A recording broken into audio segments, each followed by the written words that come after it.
Hey guys, this is Jeff, and I'm going to show you how to get the artwork ready for the 10-foot diameter by 32-inch tall circle trade show hanging sign. And so to start off with, what I'm going to do is I'm actually going to take the template and I'm just going to drag it right into Photoshop. And so as we open it up here, we just want to check for a couple things before we really get started. The first being, make sure that this is in CMYK mode. So here we go up here at the top, here's CMYK, and if for some reason it opens up differently, and let's say RGB, you want to go ahead and fix that by just going to Image and Mode, and just make sure that CMYK color is selected.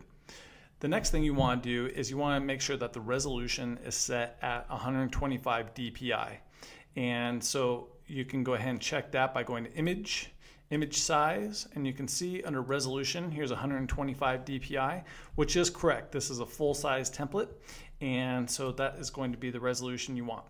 So as we get started here, just make sure to keep this template as its own separate layer. So over here on the right-hand side, and that's because when we're all done, we don't want to print out the template. We just want to be left with our artwork. And so when we're all done, we're just going to go ahead and delete or hide the template. And then finally, before we really get started, you want to account for the bleed. So this template already has it. You just want to know where it's at. And so you make sure that your logo stays away from the bleed area here. So here's 1 inch of bleed on the very top, and here's an inch of bleed on the bottom. And so let's say you have a background color, let's say it's red.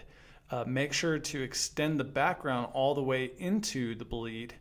Just keep any important information like your logos or your text or anything else at least a couple inches away from that bleed line, so up around here, because obviously you don't want to get it cut off when it's being stitched and sewn.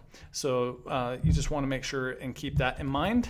So as we get started, as I mentioned before, you want to design right on top of this template. And what you can do is you can go to File and then Place, and you can browse your computer and just select the logo that you want to use. And so here's mine. This is an Adobe Illustrator logo, and I'm just going to go ahead and place it on the template. Now, you generally want to use a vectored logo. This is going to be one that allows you to scale it and it won't get pixelated. If you're using a JPEG or another type of file that's really small and you go to scale it, you might end up with some resolution issues like pixelation or some blurriness.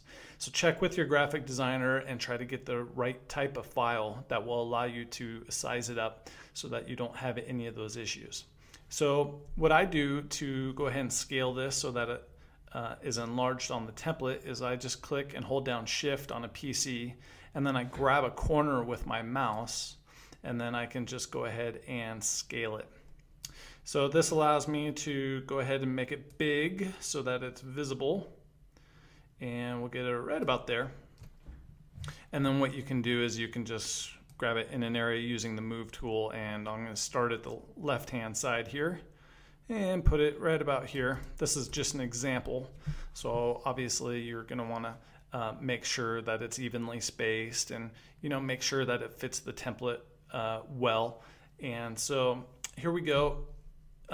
It's dropped on the left hand side, and now what I want to do is I want to duplicate it because I'm going to have it repeat going around. So this is a circle. This whole template represents the perimeter going all the way around the outside of the sign.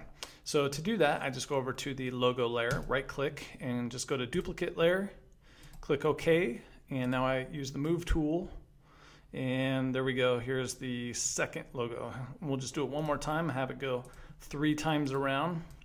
And so here we go. So obviously I would spend more time getting this all situated and resizing it if I need to so that it looks right, but this is just an example. And so what you want to do at this point is you want to zoom in pressing Control and minus or Command and minus on a Mac. And you want to zoom all the way in until about 1 inch equals 1 inch on your ruler bar. So here's 185 inches, here's 186 inches, and that's about 1 inch in real life. And so now I can use the navigator tool to comb around, and at this point I can see if I have that pixelation problem. Now I don't with this one because it is a vector logo, so it went ahead and scaled well. But this is your opportunity to look and see if there's any issues like that. So once you've done that, press Control and minus, or Command and minus on a Mac, and zoom all the way back out. And now you want to, once you're all done with your layout and everything looks good and it's positioned right, you're ready to go ahead and save a copy of the working layered file. And so this is going to be the file that you can use to revert back to in case you need to make any changes whatsoever, so that you don't have to recreate this artboard all over again if you do need to make any adjustments. So go ahead and save a copy of the working layered file. And then at this point, you're ready to go ahead and prepare it to save for the print ready file. So you're going to go to that template layer we talked about and just highlight it and then just drag it into the trash can. So now we're just left with our artwork, and the final step is you want to go ahead and flatten it. And that's just going to lock everything in place. It's going to make it one document. So it's going to take all those design layers and just compress it into one document. And you can do that by going to Layer and then just click Flatten Image. So now we just have one document. It just locks everything in place, which is really great.